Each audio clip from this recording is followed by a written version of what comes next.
ज्ञान the treasure में आप सबका स्वागत है।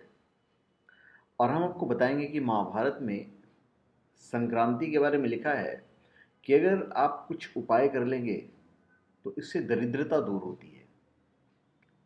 देखिए, देश के अलग अलग क्षेत्रों में मकर संक्रांति 14 और 15 जनवरी को मनाई जाएगी। इस तिथि के संबंध में पंचांग भेद है। ज्योतिष के अनुसार जब सूर्य का मकर राशि में प्रवेश होता है तो उसे मकर संक्रांति कहते हैं। इसी दिन से सूर्य उत्तरायण भी हो जाता है। ग्रंथों में उत्तरायण की अवधि को देवताओं का दिन और दक्षिणायन के समय को देवताओं की रात्रि कहा जाता है। इस प्रकार मकर संक्रांति देवताओं का प्रभात काल है।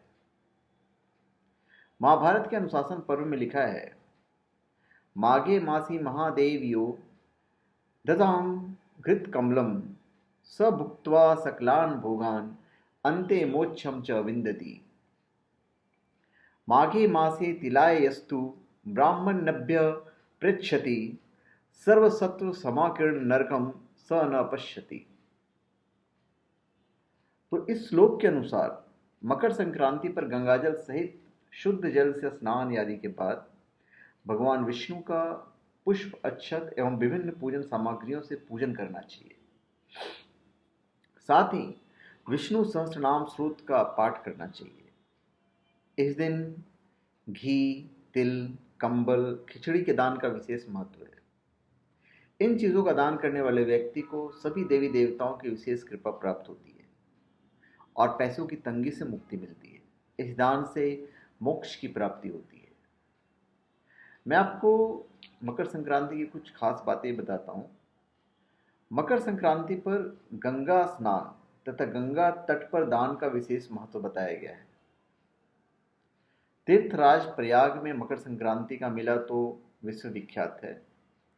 इस संबंध में गोस्वामी तुलसीदास जी रामचरितमानस में भी लिखे हुए हैं। माघ मकर गत रवि जब होई, तीरथ पिते ही आव सब कोई। देव दनुज किन्नर नर श्रेणी, सादर मज्जई सकल त्रिवेणी। इसका अर्थ यह है कि जब माघ मास में सूर्य मकर राशि में प्रवेश करता है तब सभी लोग तीर्थ प्रयाग आते हैं। इस दिन देवता, दैत्य, किन्नर और मनुष्य सभी आदरपूर्वक त्रिवेणी में स्नान करते हैं। त्रिवेणी मतलब गंगा, यमुना, सरस्वती। उसके संगम स्थल को त्रिवेणी कहते हैं और वो प्रयाग है। गंगा, यमुना और सरस्वती के संगम पर तीर्थराज प्रयाग में मकर संक्रांति के शुभ अवसर पर सभी देवी देवता अपना स्वरूप बदलकर स्नान के लिए आते हैं।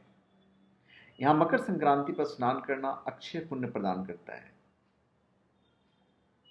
अभी हम कुछ आज की दृष्टि से जानते आते हैं। खगोल शास्त्रियों के अनुसार मकर संक्रांति पर सूर्य अपनी कक्षा में परिवर्तन कर दक्षिणायन से उत्तरायण होकर मकर राशि में प्रवेश करता है। जिस राशि में सूर्य की कक्षा का परिवर्तन होता है उसे संक्रमण यानी संक्रांति कहा जाता है। हमारे धर्म ग्रंथों में स्नान को पुण्यजनक के साथ साथ स्वास्थ्य की दृष्टि से भी लाभदायक माना जाता है। मकर संक्रांति से सूर्य उत्तरायण हो जाते हैं। गर्म मौसम आरंभ होने लगता है, इसलिए उस समय स्नान सुखदायी भी लगता है। उत्तर भारत में गंगा यमुना के किनारे जितने गांव बसे हुए हैं, नगरों में मेलों का आयोजन होता है। भारतवर्ष के सबसे प्रसिद्ध मेला बंगाल में मकर संक्रांति पर गंगा सागर में लगता है।